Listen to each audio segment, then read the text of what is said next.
The whole world is going to, in fact, see how great God is in one of two ways. Either at the end of life, when everybody stands before God, they're going to realize He is absolutely beyond their wildest dreams. I'm not even sure any of us really fully get it, how great God is. Somehow we keep shrinking Him down to conversational level, and because He's been so kind and so gracious to us to enter humanity in a human body, to walk for 33 years on planet Earth, and to call us His sons and daughters and friends, for crying out loud. I think sometimes we forget that He's God and that He's terrifying in every way. You're like, whoa, I don't want to hear that. I thought He was nice and loving and gentle and patient and all those cool things. He is all of that in a terrifying way. He's both and. He's like, Abba, Daddy, whoa, time out, all at once. And at the end of life, every person's going to see Him. All the people who said they don't believe in Him are going to see Him, and they're going to believe in Him in that moment. All the people who've ordered Him around all their lives are going to see Him, and they're going to stop ordering Him around in that moment. All the people who've had all their questions and comments and called Him into judgment all their lives are going to stop doing that in that moment and bow down and go, I got nothing to say to you. You're the greatest thing I've ever laid eyes on. You're stunning. In fact, you're scaring me to death right now with your radiance and your brilliance, your beauty and your wonder. And everybody on planet Earth is going to see how great is our God. I hope that's not when they all see how great He is, though. The idea is that they will see how great our God is before then, and that they will have a chance to enter into a relationship with this great God long before the end of their days. And the way the world is going to see how great God is when we display His greatness in our lives. Now, that's the challenge tonight. Tonight is about the other side of grace. Everybody likes the side of grace. In fact, you may not even know there is something called grace. You're going to love this tonight. Everybody likes the side of grace where all of our sins get forgiven for free. Anybody on board with that? That's good news, right? I mean, not just some of them, all of them. Not just the ones you committed in the past, all the ones you're going to commit in the future already under grace. That's pretty cool. You're like, how can that be? I haven't committed them yet. You hadn't committed any sins yet when Jesus died. They were all in the future when He died on the cross. You hadn't been born yet. You had not been conceived. You were not with us yet when Christ died. He was staking a claim for all sin, for all time, for all people, and saying, paid in full. And grace is amazing because grace pays our sin debt for all the stuff we do wrong, all the things that we've done against God for all of our lifetime, for every law that we've ever broken and every rule we're ever going to mismanage of God's. He says grace covers it all. And grace does more than that. Grace takes dead people and makes them alive. That's the good news of the gospel. If you hadn't been around church for a while, that's our message here. We're not better than you. Some people say, well, y'all think you're better than me. One of your friends becomes a Christian, all of a sudden their lifestyle starts changing a little bit, and that big comeback from all the non-Christian friends is, oh, well, I'm sorry, that you can't go. I guess you're just better than the rest of us.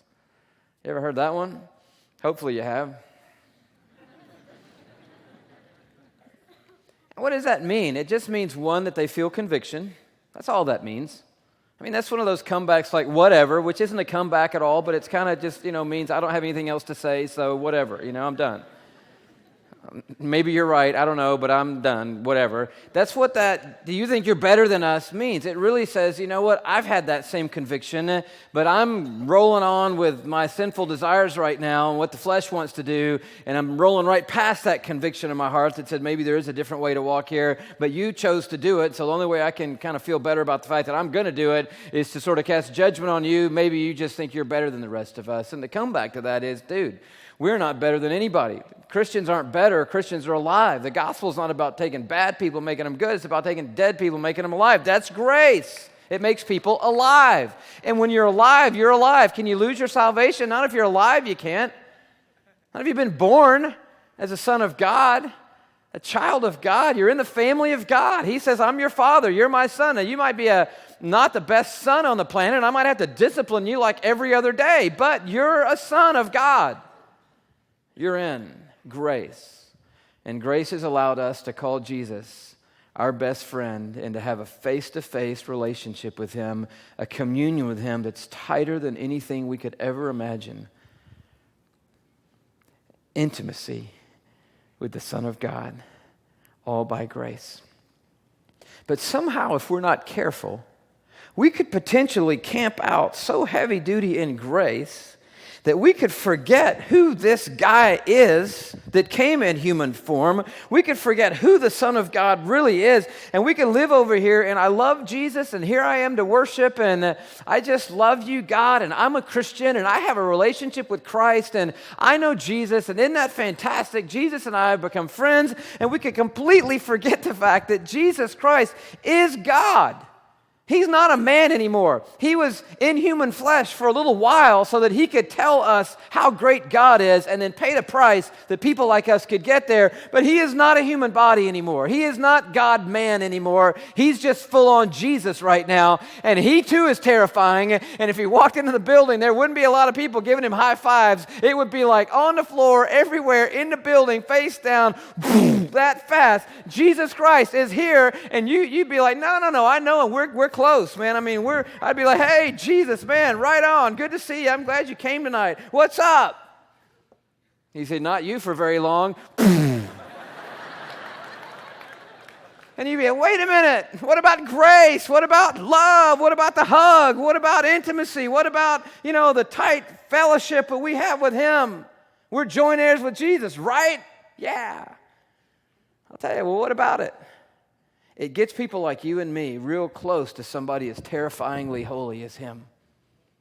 It gets us right into relationship with the Son of God who does not have any hint at all of darkness in him. None, not any whatsoever. I remember the story of the New Testament. I love it. He came to cast this demon out of this guy. And that lets you know right away that it's not all about the grace side of it. I mean, the grace is cool. He's here because of grace. But every now and then he's got to show up and be what he is. And he's showed up in this situation. And this guy's demon possessed. And he rolls in. And the demon starts talking. And so a lot of you haven't had that happen before. It's kind of that, okay, I think I know Jesus, but I've never been down that road, never walked on water, raised anybody from the dead. There's something about this guy that is in another level, in another league. And when he comes to this guy, it's interesting because this evil spirit knows him when he gets there. He doesn't tell him who he is. He doesn't come and go, okay, now what's your name? All right, great. Well, I'm the Son of God, and we're going to do business, me and you. As soon as Jesus walks up, the evil spirit speaks and says, I know who you are. Now that's powerful stuff. There's another place in the New Testament, we're not all about casting out evil spirits tonight, but there's another place in the New Testament where there was, these guys that were going to try to do some deliverance ministry, and they got going really strong, and they were going to do powerful stuff on this guy, and at the end of the day, they're praying in the name of Paul, him, wrote the New Testament, they're praying in the name of Jesus, and they're announcing their authority over this evil spirit, and the evil spirit talks back to him. You don't want evil spirits talking back to you when you're trying to do a deliverance ministry, and I'm not making light of that when I say that, but you don't want comebacks, okay? The comeback of the evil spirit was, we've heard of Paul and we know Jesus, but we have no clue who you guys are. And trouble came to those guys. This spirit spoke to Jesus and said, I know you. I know who you are. Have you come to torment us? You are the Holy One of God. And in a heartbeat, grace and truth were defined. That intimacy of Christ that says, I want to know you closer than a brother. And that terrifying righteousness of Christ that even an evil spirit, when he sees the Son of God approaching, says, I know you. You are the Holy One of God. Am I done right here? Is this it for me? Am I finished right now? The answer was yes, by the way, to that question. You're done right here. And there was that sense of fear in Jesus. And I think the generation that God's going to use to change the world and show the world how great he is a generation that is embracing at the same time grace and fear, intimacy and awe, and holding them jointly in balance together and living a life that says, oh yes, I do know Jesus on a first name basis, and I am always constantly around him, a little bit on edge, because he is the Holy One of God, and my life is constantly being refined by that one fact. You see, the generation will miss God if we live in grace and talk all about Jesus, but our lives don't constantly get refined into the likeness of Christ. If somehow we don't become holy and live holy lives, then the world isn't going to know that God really truly is other than us, and he's a great and awesome and holy God. How are they going to know that if they don't see a generation of people emerge that's lives look different than their lives? And this is challenging to me. I was talking to a group of teenagers last night, and in the middle of it, I was just thinking about heaven. We were talking about heaven, and all of a sudden, some stuff was coming to me, and I said, you know, it's kind of weird. We've talked about this here, that everybody wants to go to heaven, but nobody wants to die, and it's pretty weird that we think heaven's the greatest place in the world, but most of the stuff we pour our energy into every day might not be in heaven. I'm not making any value statements here, but some of the music we might be listening to on 99X might not be being played in heaven. Anybody with me? Now, that's not a yay or nay. We're not for them or against somebody else. I'm just telling you, I'm not sure some of us are going to make it. I'm not sure, I won't use any names because that would be a lawsuit or something worse. Or I'll pick your favorite band and then you'll send me hate mail. No, they really are Christians. Yeah, they are. No, they're really not. Do you know them personally? No, I don't. I just, heard one song. Thank you. I'm not sure most of the stuff we're watching is going to be in heaven. I mean, it's like our whole world revolves around music and culture and arts and entertainment, most of which isn't going to be in heaven. Why? Because I got no use for it in heaven. It serves no purpose in heaven. Nobody in heaven cares how Nick and Jessica are doing. It's just not a big topic of conversation. That's not a knock on Nick and Jessica. I've got it TiVoed, okay? This is me. This is me talking to me right now. So if it's not you, then take a break, memorize a verse of Scripture. I'll be back with you in a second. But who cares? In heaven, nobody cares. And so I wonder sometimes, we say, I want to get to heaven. I want to go to heaven. Heaven's great. Heaven's a party. That's what we call it around here. Heaven is a massive celebration of Jesus. But when we get there, all the stuff we're so concerned about isn't going to be a part of it. And I wonder if we really are going to enjoy it as much as we think we are. Because heaven is lit up by Jesus. That's how bright he is. He is the light of heaven. And his pure radiance is all the light that's ever needed there. And there is no hint of darkness. There is no hint of immorality, of any scandalous talk, of anything that's less than the beauty of God doesn't make it into heaven. And everybody seems to be happy there, just with him and his beauty. And somewhere along the way, there's got to be a generation that rises up and shows that to the world before it's too late. You see, it's the balance, isn't it? I mean, if you have your Bible, I love this simple way that John opens his gospel and talks about Jesus. Jesus was, it seems like, the perfect balance, the perfect combination. Verse 14, the first chapter, it says, "And the Word," we've talked about this, "became flesh," that's Jesus, capital W-O-R-D, "and made his dwelling among us, and we have seen his glory." Now, these guys had seen it. And by the way, I just did a quick read of the New Testament, and I was looking for the word fear and terrified and astonished and amazed. And there are many cases through the New Testament where the followers of Jesus were like, whoa, time out. And they were terrified at something Jesus did. He came walking on the water in the night one time. They thought it was the ghost. And they're like, whoa! Scared. They said, time out, guys, it's just me. And they're like, whoa, whoa, whoa. They're scared to death. I mean, hanging around with him was quite an event. The woman who had the issue of blood and pressed through the crowd and grabbed on the back and just barely got on the end of his robe. You remember her? And immediately she was healed from this, seemed like a lifelong illness. And in that moment, Jesus turns around. He knows something happened. He's like, whoa, wait, everybody, what happened? Something just happened. And he looks down, and there she is, and nobody's going to notice her. The crowd's going to trample over her. But she got a little bit of the hem of the robe of Jesus and got healed. And he knew it. That's how awesome he is. And he turned around, and the scripture tells us, if you go read that account, that she looked up, and she could hardly get words in her mouth because she knew what had happened to her in a heartbeat, and she was terrified. You're like, man, that's not the right response. She should have been happy, joyful. She should have been excited. No, she freaked out. Because somehow in a heartbeat, she knew that divine power and light and healing had entered into her life and world, and it absolutely set her off. And she looked up at him with fear and trembling, knowing that he was the healer of her. It's that balance of him.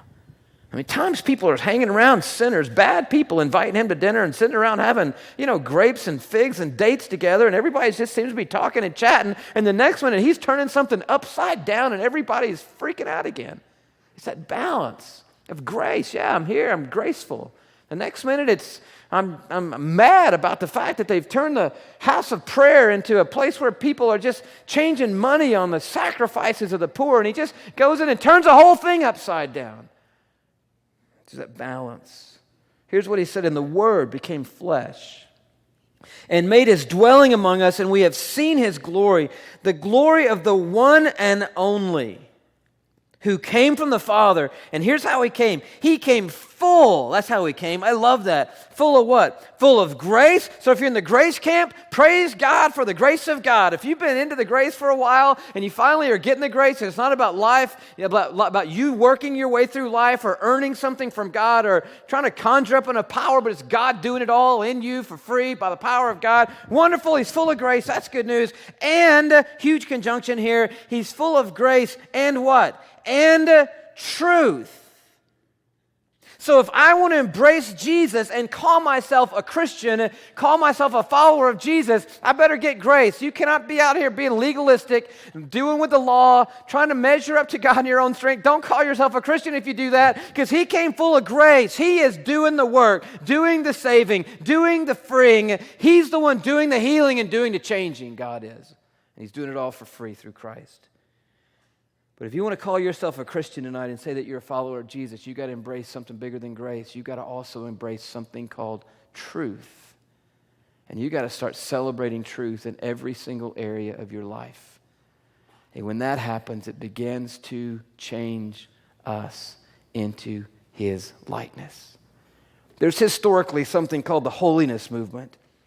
And what the holiness people did was they got this message and they said, man, that's what it's all about right there. It's about being separate and holy, and that's what we've got to be. So we can't wear anything cool. We certainly can't get any rainbows, because that'd be a waste of money, and we don't know what those are anyway. We make our own flip-flops out of hay that we grow in the backyard and weave them together. We're going to go live over here kind of in our own little world and keep to ourselves, and we're not going to watch, see, or hear any or speak any evil, and we're not going to talk to anybody who does hear, speak, or say whatever, any evil.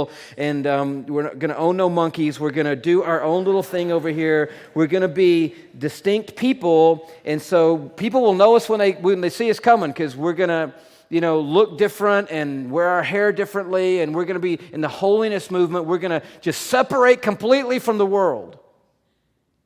And somehow, I think in a good-hearted attempt, in a really positive heart of wanting to say, look, we're the people of God. We're the children of God. We know Jesus, and Jesus is full of truth. Jesus isn't just a cultural chameleon who just changes every other day with whatever's cool and hip. He's God and righteous and holy and true, and he's always that all the time in every situation. And I think in a good-hearted attempt to be the people of God, the world, they just kind of pulled out of the world.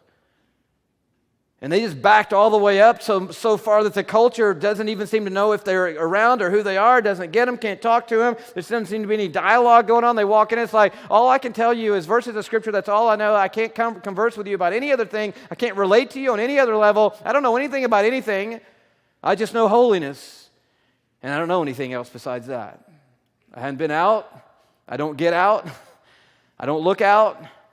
I don't listen to anything. I don't know anything about anything. And I'm like, I don't know about that. You say, whoa, time out. I'm not knocking the holiness people. I'm just saying when Jesus went to these parties with these sinners, I guess he had to kind of be with them. And they liked him. I don't think he talked in a big voice like this and said, hello, I'm Jesus. I'm on the invitation list. Might be under God. I don't know. Hey, they liked him. They invited him. The sinners invited him. He didn't invite himself. They would invite him. Come to our house. We're having a big party. You go, cool. Who will be there? All the sinners will be there. Well, that's who I came for. Hey, Bob, how are you? I don't know what happened there. But I'm not 100% sure every one of the dinners ended up with a Bible study. I'm not in any way trying to be facetious. I don't know what happened there. I just know they liked him. They somehow felt like they could be themselves around him. They trusted him. They could relate to him in some way, shape, or form. And he was the Holy One of God, so much that the evil spirit in some of them probably were like, we're getting out of here because we know who he is. And the guy was in was like, what are we talking about? I don't know. I'm not ready to go yet. Yeah, we're leaving right now. We're out of here. No, we just got here. It's free food for everybody. No, we're getting out of here right now because that guy over there is Jesus Christ, the Son of God. He's the Holy One, and he'll finish us. And Larry's going, what? Haven't met him yet. He seems all right to me. No, he ain't all right.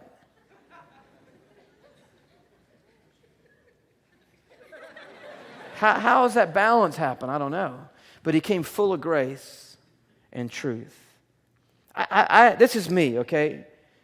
But I don't know that the culture is going to see the greatness of God by a retreat mentality that says, I don't know anything about anything. I don't know where the hip restaurant in Atlanta is. I don't know anything about what's going on in current culture. I can't talk on any subjects about anything because I read the Christian Times every day, and that's all I know. I don't know that the whole world's going to hear fast how great Jesus is with a retreat mentality, a holiness mentality that says, man, we're just going to go over here and live in our own little world for a while. But I don't know if the culture is going to see how great God is either if we get into this culture. Do you know this culture? Pick this up today. Do you know this culture? Anybody know where I'm going? Yeah.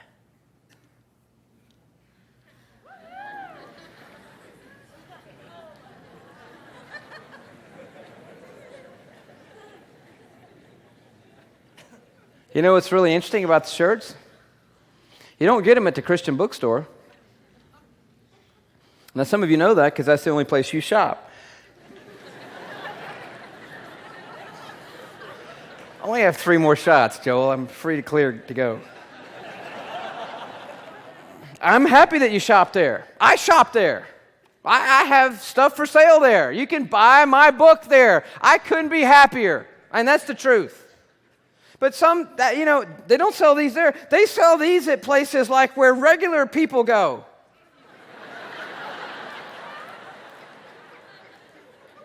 Like where real people shop. This one smells like a combination of several incense from the store where it was hanging last. How do you think you know where this came from? Yeah. Regular people out there in the world are going, yeah, cool, I'm down with that. Jesus is my homeboy. I'm like, oh, really? Yeah. Grace. He loves sinners. He came to our party. He's cool. He's happening. He's hip. He knows what's going on. You can talk to him. Anybody's welcome. It's grace, man. He is my homeboy. Oh, yeah? Oh, yeah. Well, here's a news flash for you. The homeboy is holy. He embodies holiness. That's my new shirt. The homeboy. He's holy. He is truth and right and justice and purity and goodness and kindness and trueness. Always. Your homeboy is sinless and godly and godlike. Your homeboy is. And somehow it's finding the heart of our friends in the holiness movement and celebrating that heart. I get that heart personally. I get the fact that somewhere along the way we've got to look like the people of God. But I also get the fact that Jesus has come to us as close as he possibly can. And somehow how it's holding the balance together that makes it all work and makes it worthwhile. It's a couple of places I just want you to see these passages with me. 1 Peter is a pretty amazing challenge. I give it to you as maybe some reading for the few weeks before we meet again in July. Just reading the first epistle of Peter. You can read both of them if you want to. They're full of this balance, Peter's works are. But notice how he unfolds the first chapter of 1 Peter and the way he gets into the heart of this in verse 13. It's pretty amazing. He says, "Therefore, prepare your minds for action. Be self-controlled and set your hope fully on the grace to be given you when Jesus Christ is revealed. As obedient children, do not conform to the evil desires you had when you lived in ignorance, but just as he who called you is holy, so be holy in all you do." Now there's the balance right there. There's a grace happening. It's a continual grace. He's saying that grace is still going to be unveiled, and we're not fully going to get the grace until Christ is revealed. And when he's revealed, we're really going to understand grace more than we've ever understood grace, because when we see him, it's going to be like, whoa!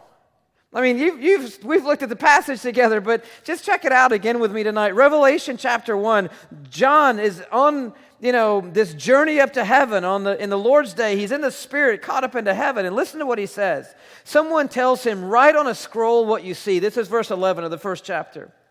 "And send it to the 7 churches, to Ephesus, to Smyrna," and he mentions the rest of these churches. And then it says, verse 12, "And I turned around to see the voice that was speaking to me." Now, John's already had an amazing journey. He's in heaven. He's just been taken up in the Spirit to see all of the glory of heaven. "And when I turned, I saw 7 golden lampstands, and among the lampstands was someone," a lot of likes here, "like a son of man, dressed in a robe, reaching down to his feet, and with a golden sash around his chest." Now remember, that's not exactly what it was, but it was like that, he said. "His head and his hair were white like wool, as white as snow, and his eyes were a blazing fire." Can you imagine this so far? That's quite a hello, who's speaking to me, turns around. I wish I hadn't turned around and just heard the voice, because now there's somebody with hair white like snow and eyes that are burning, and he's talking to me. Now, John, in case you don't remember, we've mentioned it before, is the disciple that Jesus loved. That's what he called himself in the Gospel of John many, many times. He'd say, "And the disciple Jesus loved," meaning himself, did something really cool, was really close to him. The last time we see him refer to himself like that, at the end of a tired day, they all piled on the floor and took a nap together, and he kind of leaned over on Jesus' shoulder with his head. And he mentions that in the Gospel, like, And the disciple Jesus loved had his head on the chest of the Son of God. That's grace. When you're hearing the heartbeat of the Son of God in your ear, that's grace. And John was the one who wanted us to know among all the disciples and the followers that he's the one Jesus liked the best, and that they had the closest relationship, that they understood each other, hung out, had a little thing going. And they were really, really, really tight. This guy right here, who's now in heaven, and he turns around and there's a voice speaking to him. He says, oh, somebody's talking to me and telling me to write some stuff down, and it's going to be sent out to the 7 churches. I wonder who's talking to me. He turns around and his mouth hits the floor because this is what he sees. It goes on, and his feet were like bronze, glowing in a furnace. And his voice was like the sound of rushing waters. And in his right hand, he held 7 stars. And out of his mouth, this is the part that's just absolutely terrifying, came a sharp, double-edged sword. And his face was like the sun shining in all its brilliance. I mean, can you imagine that? I mean, today was a pretty hot day. If you just walked out today, I mean, we're, a long ways away, but if you just walked out today and just stared right at the sun for about 15 minutes and let that brilliance just burn the corneas right out of your eyeballs. That kind of bright is his face. His eyes literally are fire. His hair is white. His head is white like snow, bright white. And as he's coming toward you and talking to you, because he's talking, hey, write this down on a scroll and do this and do that. So he's talking and moving, and the whole time there's a double-edged sword coming out of his mouth, and he's coming towards you with that. And every time he speaks, it shakes the ground because it says his voice was like rushing waters, like that thundering, Colorado River racing down through the Grand Canyon Narrows, every word that comes out of his mouth. And he said, verse 17, and when I saw him, I said, hey, homeboy.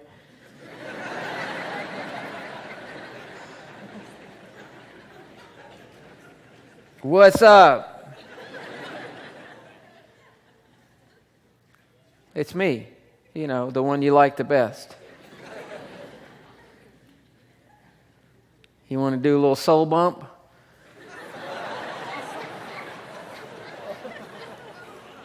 Do you know the soul bump? For real? You want to do it? Not really? Okay.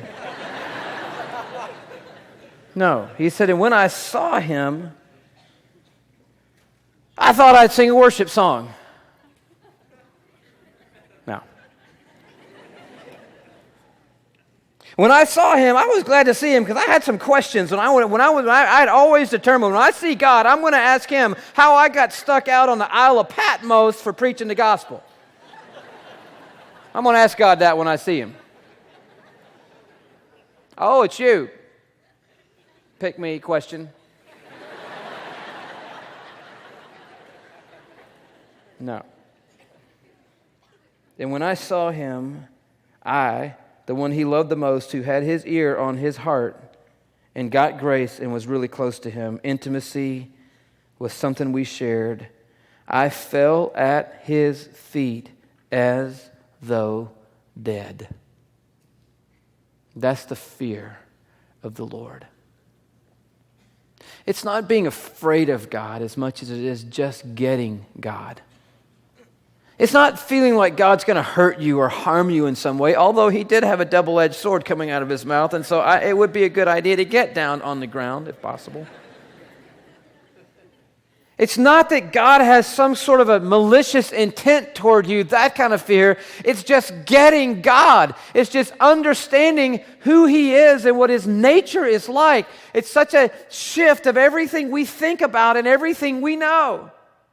I remember Shelley and I don't know if I can say this or not, but we had gone to see the movie Bruce Almighty. Is that all right? Okay, I don't think the holiest people have seen that, but we had seen it. I'm not quite over here to my Homeboy yet. I don't know about that exactly. If you have the shirt, fine, congratulations. I'm not sure. I have never quite gotten the man upstairs, and I'm not sure I get Homeboy.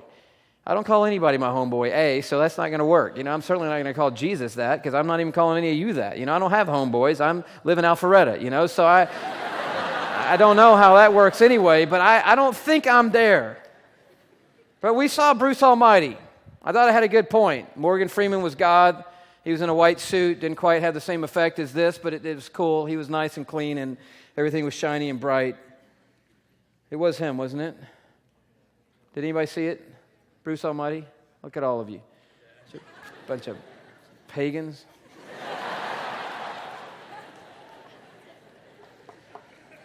So there's a part of it that's hysterical.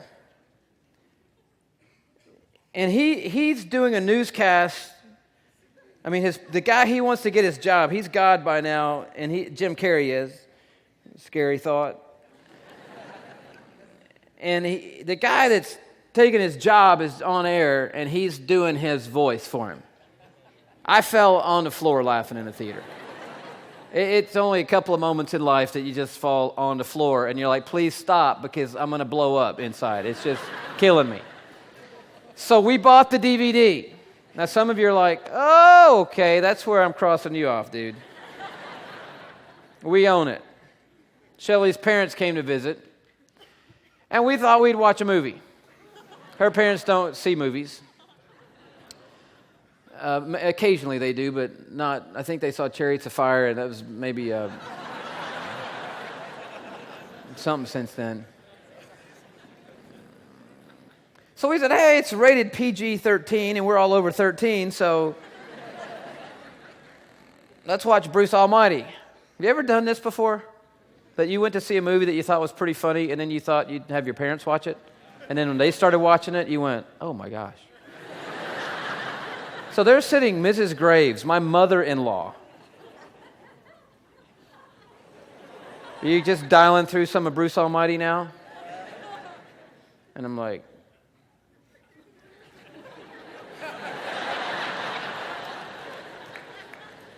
please stop that. Please don't do that anymore. Give me that remote.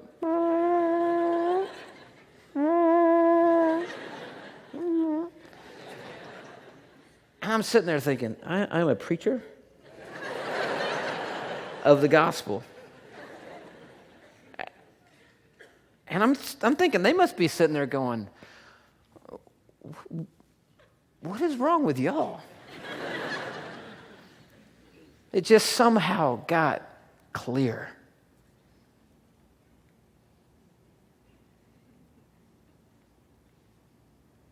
I no promises. I'm not sure I can ever watch Bruce Almighty again. I might fast forward to that scene where the guy's doing the newscast.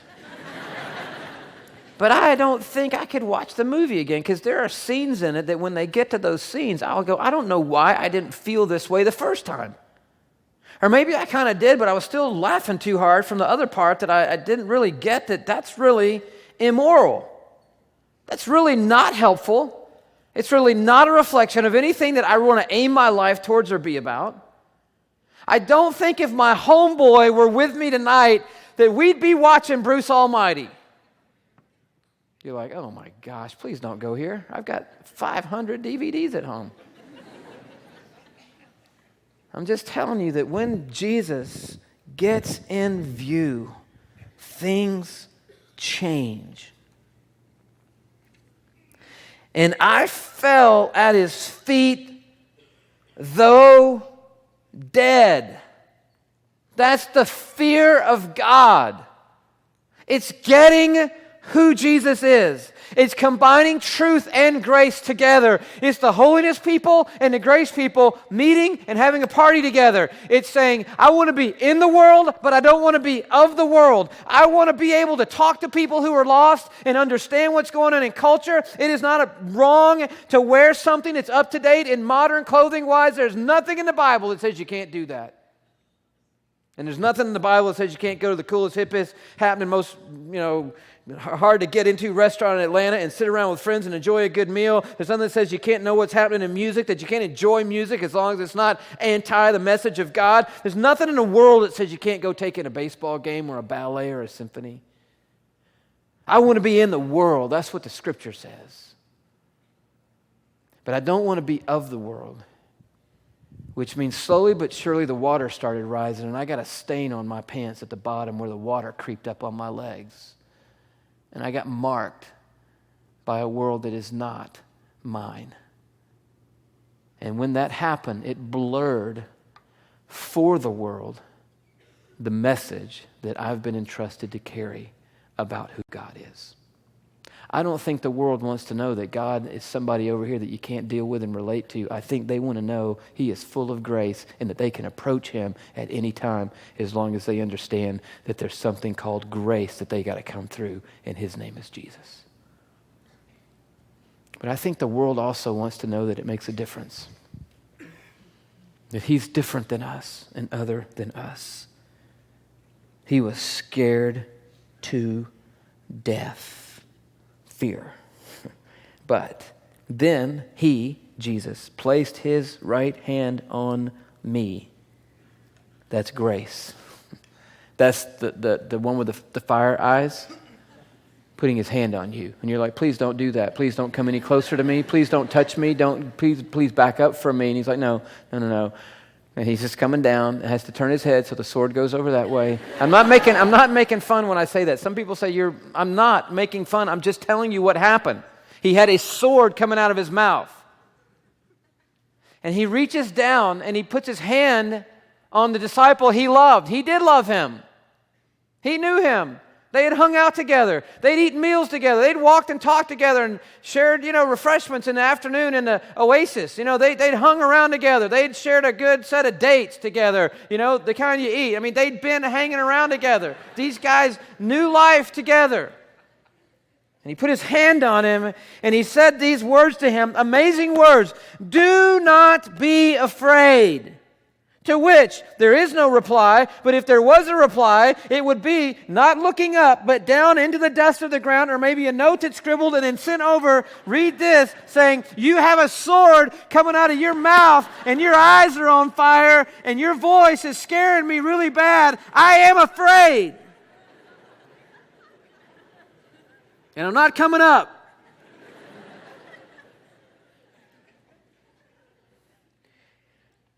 Just parenthetically there, I don't think anybody is going to change the world who's never experienced that in your closet with God. I don't think anybody's on track to change the world who doesn't know a little bit of what that smells like and feels like.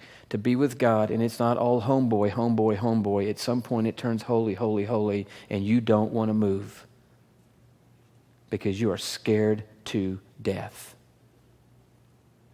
And everything inside of you, Bruce Almighty style, starts clarifying real fast. And you're like, what am I thinking? I need some alteration here. I need some rearranging in me right now.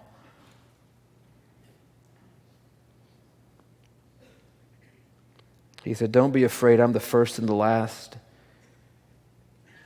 You might not have recognized me. In fact, you didn't recognize me. So I'm going to tell you who I am. I'm the first and the last. I'm the living one. I was dead, and behold, I am alive forever and ever, and I hold the keys of death and Hades. So write therefore what you have seen, what is now and what will take place later. Why? So that people living in 2005 can know who I am and how this thing's all going to come down at the end of the day.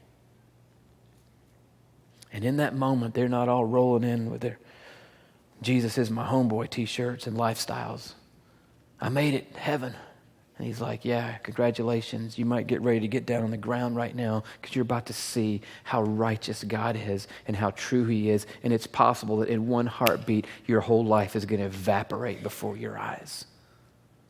All the CDs you held so dear, all the things you contended for, all the stuff that you've revolved your life around in an instant just vaporizes before truth and beauty in God. So just backtrack a bit. That's when you're going to know grace, when Christ is revealed, 1 Peter. And so he says, as obedient children, do not conform. There's action happening to the evil desires you had when you lived in ignorance. But just as he who called you is holy, so be holy in all you do. For it is written, be holy. How simple is that? Because I am holy. Since you call on a Father who judges each man's work impartially, live your lives as strangers here. That means never fully connected here. In reverent fear. There it is. Oh, you want a little grace? Just keep reading. For you know that it wasn't with perishable things like silver and gold that you were redeemed by from the empty way of life handed down to you from your forefathers, but you were redeemed with the precious blood of Christ, a lamb without blemish or defect, he who was chosen before the creation of the world, but was revealed in these last times for your sake. Through him you believe in God, who raised him from the dead and glorified him. So now your faith and hope are in God. And listen, let me just jump to the second chapter and give you this little conclusion. But you then are a chosen people, a royal priesthood, a holy nation, a people belonging to God, that you may declare the praises of him who called you out of darkness and into his wonderful light.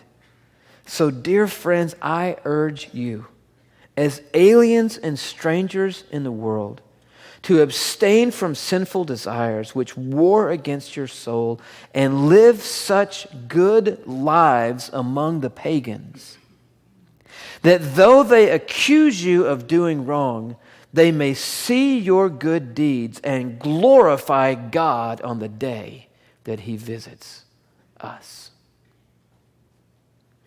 You are holy because Christ is holy. We want the homeboy to be holy, because if he wasn't, he couldn't have been that spotless lamb without blemish, and he couldn't have paid with an innocent life for the sins of the world. We celebrate that Jesus was without sin, tempted in every way, the Bible says, but without sin, and a blameless, blemish-free, spotless Lamb of God given for the sins of the world. We say, thank you for being holy, Jesus. But he says, yeah, and guess what? By grace, I've washed and cleansed you and made you holy because you've been born to me.